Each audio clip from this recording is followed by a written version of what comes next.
일종의 뭐 그 CR이 될 수도 있겠는데요. 검찰이 새로운 녹취록을 확보했다라는 한국일보 보도가 나왔습니다. 이 녹취록은 뭐고 이 보도의 내용은 어떤 걸까요? 함께 보시죠.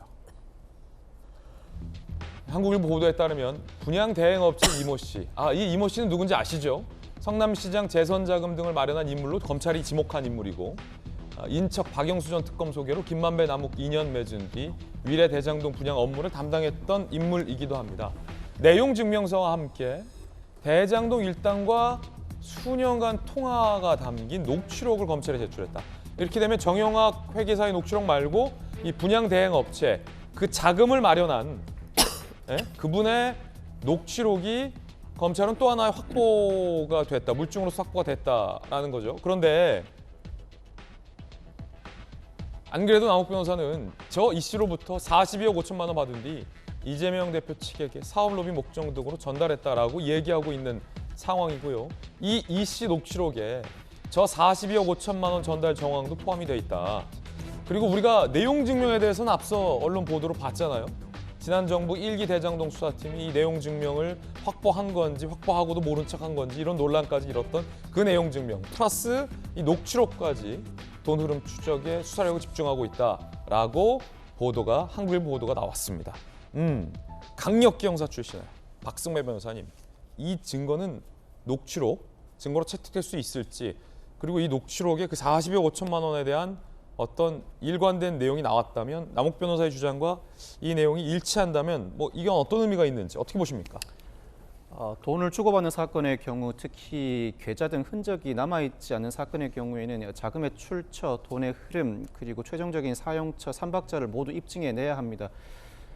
자금이 마련된 경위와 관련된 녹취록이라 유의미하다고 볼 수는 있습니다. 다만 증거로 쓰일 수 있는지는 그 경우를 나누어 봐야 합니다. 그렇군요. 이 녹취록 대화 내용 당사자가 나는 이와 같은 진술을 한 바가 없다고 부인하는 경우는 드뭅니다. 다만 그와 같은 진술을 했지만 둘러댄 것이라든지 사실과 다른 진술을 했다고 항변하는 경우도 상당히 많습니다. 이 사건의 경우에는 증거 능력, 즉 유죄의 증거로 쓰일 수 있는지를 두 갈래로 나누어 검토해 봐야 하는데, 먼저 이 녹취록에 등장하는 내용 중에 이재명 측에게 돈을 전달했다는 부분은, 예를 들어 김만배 씨가 로비 자금으로 쓸 테니 돈을 전달해 달라, 돈을 전달해 주면 이 돈을 이재명 측에게 전달하겠다는 내용만 포함되어 있다면, 김만배 씨, 즉 원진술자가 법정에 나와서 그와 같은 진술을 한 적은 있지만 사실과 다르다고 주장하게 되면 증거 능력이 존재하지 않습니다. 그렇군요. 유죄 증거로 사용될 수 없습니다. 그렇지만 이 씨 녹취록에 등장하는 내용을 두고 이 씨가 대장동 일당에게 돈을 전달했다는 사실 부분은 전문 증거가 아닙니다. 직접 증거에 해당합니다. 즉 녹취록 내용 중에 내가 이 부분을 제3자에게 전달하겠다는 주장이 담겨있는 부분은 원진술자가 인정하여야 증거 능력이 인정되지만, 이 씨가 대장동 일당과 대화를 하면서 이러이러한 대화 내용이 오갔다, 그 대화 내용 자체가 부인되지 않는 이상 이 씨가 대장동 일당에게 돈을 주었다는 사실 자체에 대해서는 전문 증거가 아니라 직접 증거에 해당하게 됩니다. 그렇군요. 따라서 이 씨의 돈의 흐름이 대장동 일당에게 전달되었다는 사실까지는 상당히 유의미한 증거로 쓰일 수 있지만, 그 이후 이 돈이 이재명 측에게 전달되었다는 부분은 원진술자 김만배 씨 측의 진술에 따라서 증거 능력 유무가 갈리게 됩니다. 그렇군요. 이게 단계별로 이게 지금 나오고 있는 겁니다. 이를테면 이재명 대표 측에게 전달됐다라는 주장들이 나오고 있잖아요. 자, 이 분양업자가 자금을 마련해서 대장동 일당에게 주었다. 그거에 대한 직접 증거가 이 녹취록이다. 그리고 이 대장동 일당 누굽니까? 남욱 변호사, 그다음에 남욱 변호사가 이재명 대표 측에게 줬다라고 얘기하고 있잖아요. 유동규입니다. 유동규 본부장은 정영학, 김용에게 줬다라고 얘기하고 있는 부분까지는 검찰이 수사가 됐는데, 정영학, 김용부터는 뭔 소리 안 받았다 이러고 있는 상황. 그리고 그 중간에 있는 김만배 씨는 그거 내 거다 이러고 있는 상황이라는 거죠. 그렇다면은 두 단계까지는 지금 어쨌든 검찰이 입증 내지 증거를 확보하고 있는데, 이 유동규 본부장과 남욱 변호사의 진술을 뒷받침할 수 있는, 즉 이재명 대표 측에게 돈이 흘러갔다라는 직접 증거가 무엇이냐에 따라서 재판 결과 나중에 수사 내용이 달라질 수 있다라는 아주 명쾌한 해설이었습니다. 자, 그 가운데 민주당에서 이원욱 의원이 민주당에 지금 사법 리스크 우려하지 않는 의원은 없다. 이 70도 온도 얘기를 했습니다. 어떤 의미일까요? 들어보시죠. 우려하지 않는 의원은 한 명도 없으리라고 보여지고요. 가장 우려하는 사람이 이재명 당대표 아니겠습니까? 임계점으로 점점 다가오고 있다 할까, 이런 느낌입니다. 그러니까 물이 100도가 돼야 끓잖아요. 그렇죠. 이재명 당대표에 대한 사법 리스크가 본격화될 때 7, 80도까지 올라오고는 있지만 아. 그것이 100도까지 넘어가지는 못하는 상황. 이재명 당대표 본인에 대한 어떤 뭐 물증, 직접적 직접 증거, 증거. 요게 네. 딱 나오는 순간이 한 100도씨가 되는 그렇게 순간인 된다고 거다. 봐야죠.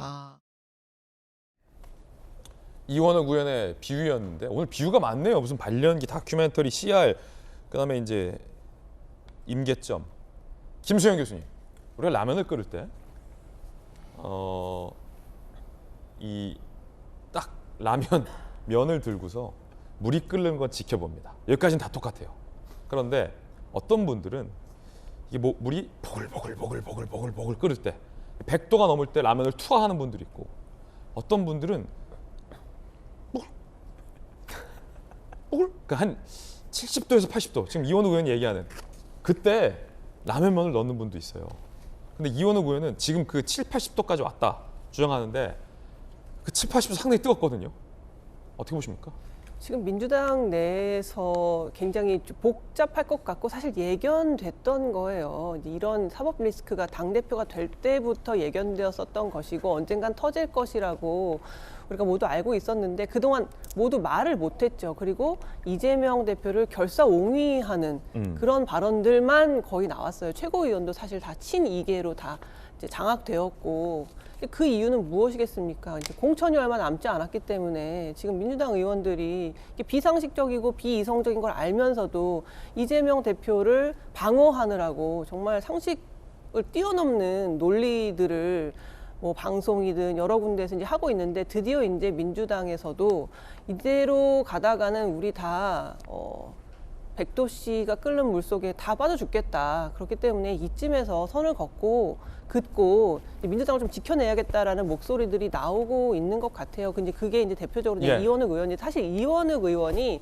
지난 보궐선거 때 전략공천위원장이었거든요. 그때 사실 이재명 대표를 삼고초려라도 해가지고 우리 반드시 개항에다가 꽂아야 된다는 얘기를 했던 사람이에요. 이제 그런 사람이 이제 와서는 이재명 대표에 대해서 굉장히 이제 비판적으로 돌아선 건데 아마 이러한 물꼬가 터졌기 때문에 앞으로 계속될 거라고 봐요. 이제 드디어 이제 70도, 80도, 90도까지 올라가고 있고 이제 의원들이 점점 선 긋는 모습들이 보이고 있거든요. 대표적으로 뭐 김남국 의원 같은 경우에 정말 대표적인 뭐 이재명이 거의 비서실장이다라고까지 말해질 정도의 이제 의원이었는데 이번에 뭐 정치 공동체 챌린지에도 참가도 안 하고 참여도 안 하고 굉장히 선을 긋는 모습들을 보이고 있어요. 아마 이러한 러시들이 계속될 것이고 이재명은 계속해서 민주당에 대한 공격이다라는 식으로 프레이밍하면서 자기를 계속해서 방어해 줄 것을 아마 주장할 것으로 보입니다.